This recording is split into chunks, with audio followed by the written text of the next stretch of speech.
নমস্কাৰ মোৰ প্ৰিয় বন্ধু বান্ধৱীসকল ৰুমা দত্ত বৰাৰ অন্য এটা ভিডিঅ'লৈ মই আপোনালোক সকলোকে স্বাগতম জনাইছোঁ। মই আজি এটা গুৰুত্বপূৰ্ণ কথা আপোনালোকৰ আগত অৱগত কৰিবলৈ লৈছোঁ। কথাটো হ'ল মই ইউটিউবত খোজ দিয়াৰ বেছি দিন হোৱা নাই, কিন্তু ইমান কম দিনৰ ভিতৰতে যে আপোনালোকে মোক ইমান মৰম দিছে, আপোনালোক সকলোৰে ওচৰত মই চিৰকৃতজ্ঞ। আপোনালোকক মই সহস্ৰ প্ৰণিপাত জনাইছোঁ। এইদৰে আগলৈও মোক মৰম দি যাব। আৰু যিসকলে মোৰ চেনেলটো ছাবস্ক্ৰাইব কৰা নাই তেখেতসকলে মোৰ চেনেলটো ছাবস্ক্ৰাইব কৰি ল'ব, তেতিয়াহে আহিবলগীয়া ভিডিঅ' ন'টিফিকেশ্যনসমূহ আপোনালোকে লগে লগে পাব। আজি মই ভপোৱা বৰা চাউলৰ লগত মাংস কিদৰে জুতি ল'ম এটি ভিডিঅ' আপোনালোকলৈ আগবঢ়াইছোঁ। তেন্তে ব'লক ভিডিঅ'টো আমি আৰম্ভ কৰোঁ। এইখিনি মই চিকেন লৈছোঁ প্ৰায় 400 গ্ৰাম। এইখিনি ধুই এতিয়া মই সুন্দৰকৈ চাফা কৰি ল'ব লাগিব। আৰু এইখিনি আলু লৈছোঁ মই মিডিয়াম চাইজৰ 3টা, পিঁয়াজ লৈছোঁ মই মিডিয়াম চাইজৰ 3টা, বিলাহী 2টা লৈছোঁ, আৰু এয়া হৈছে আদা নহৰু পেষ্ট। এতিয়া মই পিঁয়াজকেইটা মিহি মিহিকৈ কাটি ল'ম আৰু আলুখিনি কাটি ল'ম। আনহাতে এয়া বৰা চাউল মই 1 ঘণ্টামান তিয়াই থৈছোঁ। এতিয়া মই সুন্দৰকৈ ধুই ল'ম। এতিয়া মই চিকেনখিনি সুন্দৰকৈ ধুই ল'ম। এতিয়া মই চিকেনখিনিত প্ৰয়োজন অনুসৰি নিমখ এড কৰিছোঁ, আৰু প্ৰয়োজন অনুসৰি মই হালধি এড কৰিছোঁ, আৰু অলপ মই এচামুচমান মই মিট মছলা দিম। মই বেছি মছলা নিদিওঁ, কমকৈহে দিওঁ। এতিয়া অলপ মই এয়া ধনিয়া গুড়া দিম, আৰু 1 চামুচ মই জিৰা গুড়া এড কৰিছোঁ। এতিয়া মই এইখিনি সানি 10 মিনিট মই ঢাকি থ'ম। মই গেছটো জ্বলাই লৈ কেৰাহী এখন পাতি লৈছোঁ, আৰু এয়া মই পিঁয়াজখিনি মিহি মিহিকৈ কাটি লৈছোঁ, আলুখিনিও মই কাটি লৈছোঁ, আৰু এয়া আদা নহৰু পেষ্ট, এয়া এটুকুৰা মই ভোট জলকীয়া লৈছোঁ। মই জলকীয়া বেছি নিদিওঁ, কাৰণ আমাৰ দেহা মানুহটোৱে জ্বলা বেছি খাব নোৱাৰে। মই প্ৰয়োজন অনুসৰি মিঠাতেল এড কৰিছোঁ। এতিয়া মই কাটি লোৱা পিঁয়াজখিনি তেলত এড কৰিছোঁ। পিঁয়াজখিনি অলপ ৰঙচুৱা হোৱাৰ পিছতহে মই আদা নহৰু পেষ্টখিনি দিম।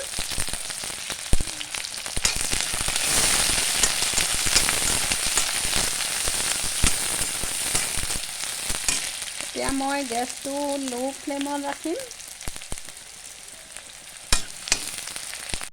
এতিয়া মই আদা নহৰু পেষ্টখিনি এড কৰিছোঁ,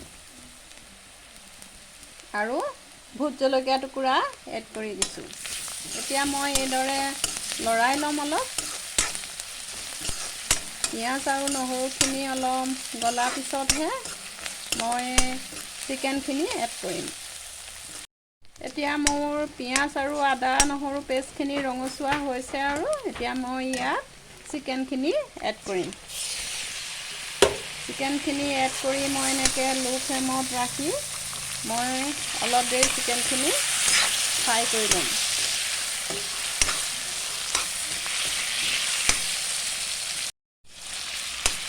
এইদৰে মই অলপ দেৰি ফ্ৰাই কৰি লৈছোঁ। তাৰপিছত মই 10 মিনিটমান চিকেনখিনি মই ঢাকি দিম। এতিয়া মই চিকেনখিনি অকণমান ঢাকি দিম 10 মিনিটমানৰ কাৰণে। পুনৰ আকৌ মই চিকেনখিনি লৰাই ল'ম। এতিয়া এয়া চাওকচোন কি সুন্দৰকৈ ঢাকি দিলত তেল ওলাই গৈছে। এতিয়া মই ইয়াত কাটি লোৱা আলুখিনি এড কৰিম। আলুখিনি এড কৰি মই এতিয়া লৰাই দিম আৰু মই অকণমান গেছটো হাই ফ্লেমত দিম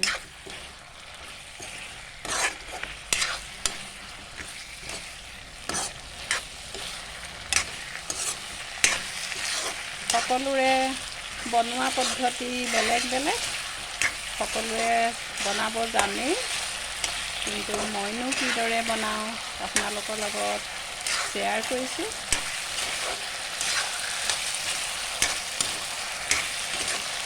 কি সুন্দৰ হৈছে দেখিছেনে মই কিন্তু ইয়াত ৰেড চিলি ইউজ নকৰোঁ কাৰণ ৰেড চিলি এড কৰিলে ভাল নালাগে মই ভাল নাপাওঁ মোৰ হাজবেণ্ডেও ভাল নাপায় মই ইয়াত কাটি লোৱা বিলাহীখিনি এড কৰিছোঁ বিলাহীখিনি এড কৰি মই এইদৰে অলপ সময় ফ্ৰাই কৰি লৈছোঁ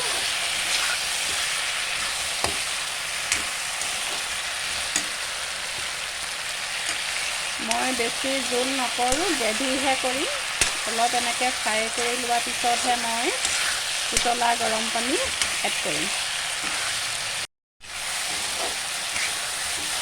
এই সুন্দৰ হৈছে চকচক দেখিলে খাওঁ খাওঁ লাগিছে এতিয়া মই অলপ লাগি ধৰিছে আৰু এতিয়া মই অলপ গৰম পানী এড কৰিম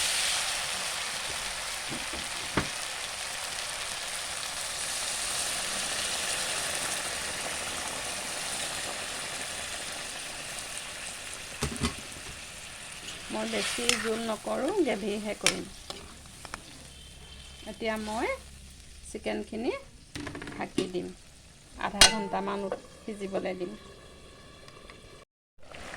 এতিয়া এয়া মোৰ মাংস হৈছে আৰু এতিয়া মই চেণ্টটো ভাল ওলাবৰ কাৰণে মই অকণমান ইলাচি আৰু লং পিচি দিছোঁ কাৰণ মোৰ ওচৰত তেজপাত নাই আজি আপোনালোকে ইচ্ছা কৰিলে তেজপাতো দিব পাৰে আপোনালোকৰ ইচ্ছাৰ কথা এয়া মোৰ চিকেন কাৰী কি সুন্দৰ হৈছে দেখিছেনে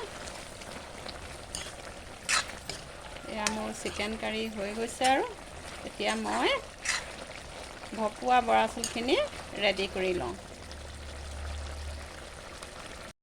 এতিয়া মই বৰা চাউল ভপাবৰ কাৰণে গেছ জ্বলাই কুকাৰ এটা পাতি লৈছোঁ আৰু মই এতিয়া গৰু ঘিউ অকণমান এড কৰিম বৰা চাউলখিনি ভপাবৰ কাৰণে এয়া 1 চামুচ মই গৰু ঘিউ এড কৰিছোঁ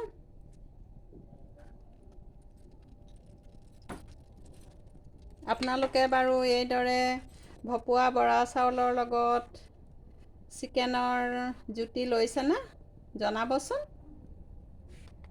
মোৰ ঘিউখিনি পকি গৈছে এতিয়া মই ইয়াত বৰা চাউল এড কৰি মই ভাজি ল'ম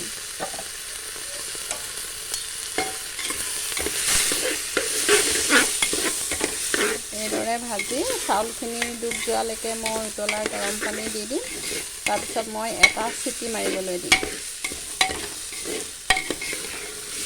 এইদৰে অকণমান বৰা চাউলখিনি গৰু ঘিউতে ভাজি ল'ব লাগে খাবলৈ বহুত সুন্দৰ হয় একদম এটা হৈ থাকে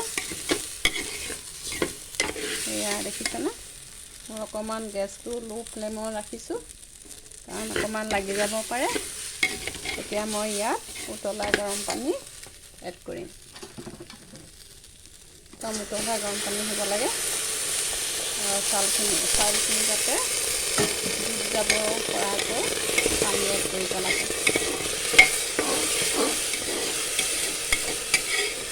চাউলখিনি আধা ঘণ্টামান নে 1 ঘণ্টামানেই হ'ল তিয়াই লৈছিলোঁ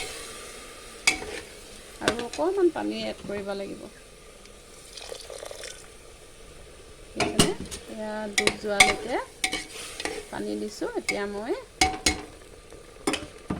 কাপৰখন মাৰি এটা চিটি আহিবলৈ দিম মই এয়া মোৰ চিটি আহিবলৈ আৰম্ভ কৰিছে আৰু এটা চিটিহে দিম মই